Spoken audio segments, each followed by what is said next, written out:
Aloha and welcome. I am here to talk about a myriad of things, metaphysical and otherwise.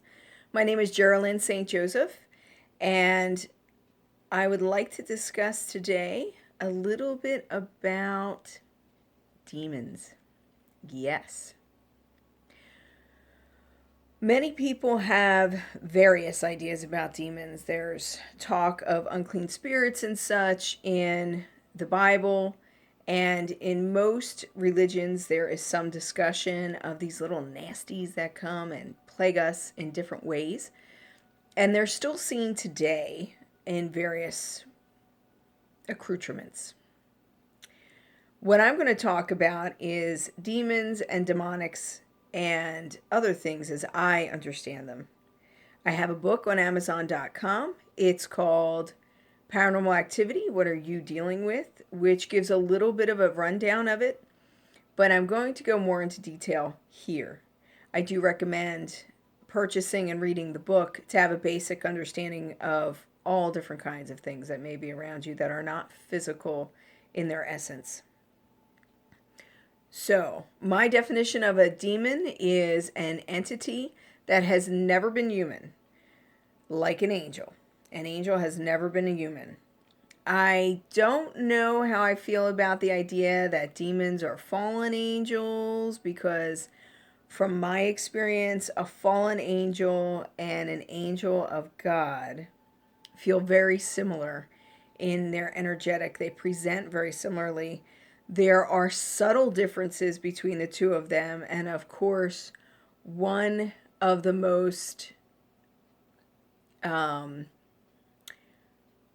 telling differences is their motivation, what they're gearing for. So, an angel of God wants you to be happy. They feed on joy and praise and love, but they do it on a broader scale. So you having faith in God and having faith in yourself and others and speaking to them and loving them is good, but they don't focus on you being dependent on them. I think that's the key difference. A fallen angel will present much the same way and will kind of grant some of your wishes or help you with some things in your life. But then they want you to be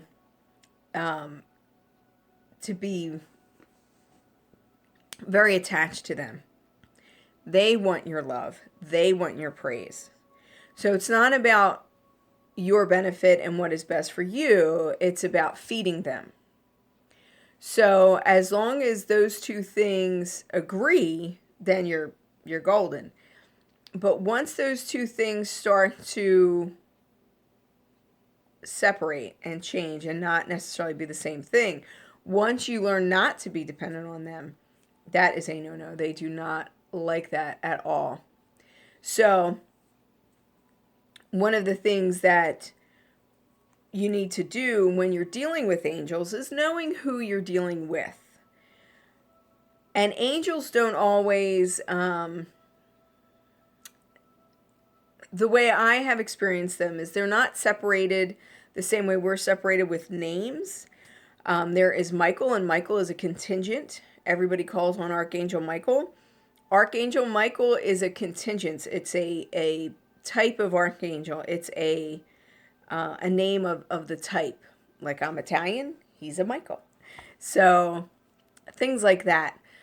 There's a Michael, there's a Gabriel, there's a Raphael, and then they do have specific names that are just their names.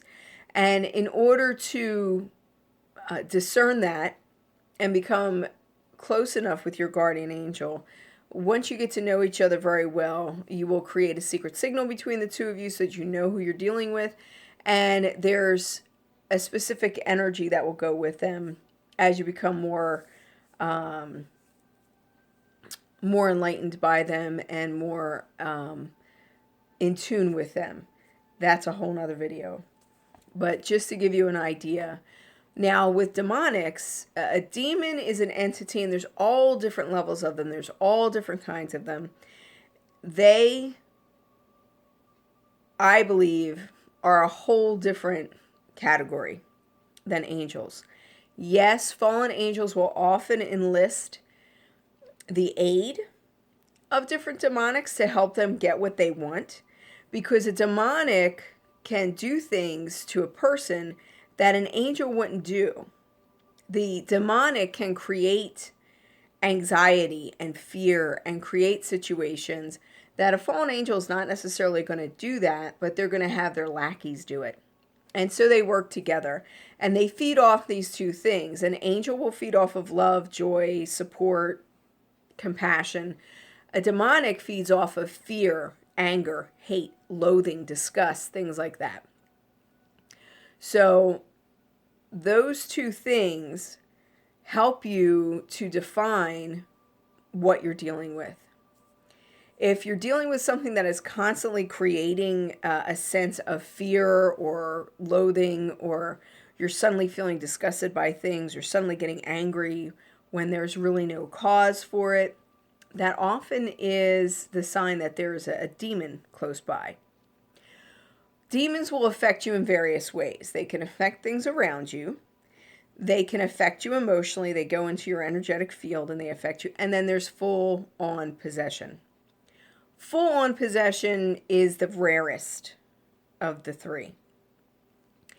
Generally, they create things around you, like right now, demonics are probably in control of a lot of our news sources, and the fact that people are so compelled to constantly dig into the negativity and dig into the bad news and dig into the fear, and like a lot of politics feeds that sense of fear, and in a very big way that feeds a very big populace of demonic energy.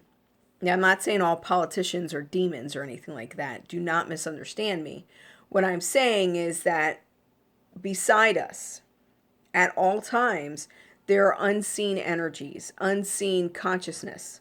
And it can be working towards our good, it could be working towards our ill, or it could just not really care about us at all.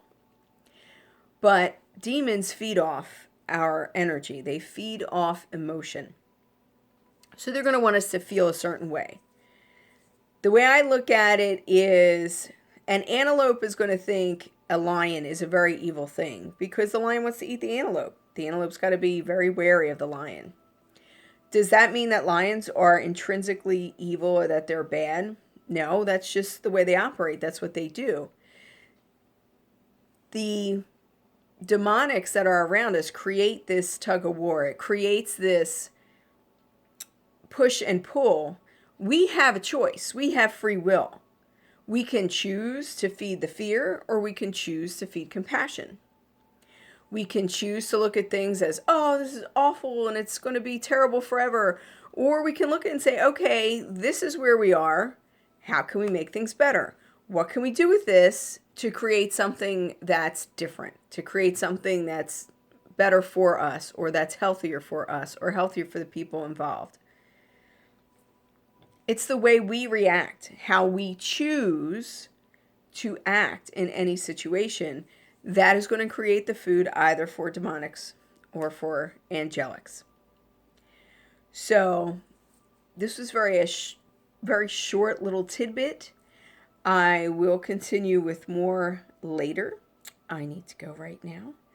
But hopefully you will have a fine day and you will choose love and compassion. You will choose joy, and you will choose to look for the silver lining rather than the black cloud. This is GeralynStJoseph signing off. Blessings to you. Again, I'm on Amazon.com, and I have a few paranormal activity books as well as others. Please subscribe. I will see you soon. Thanks.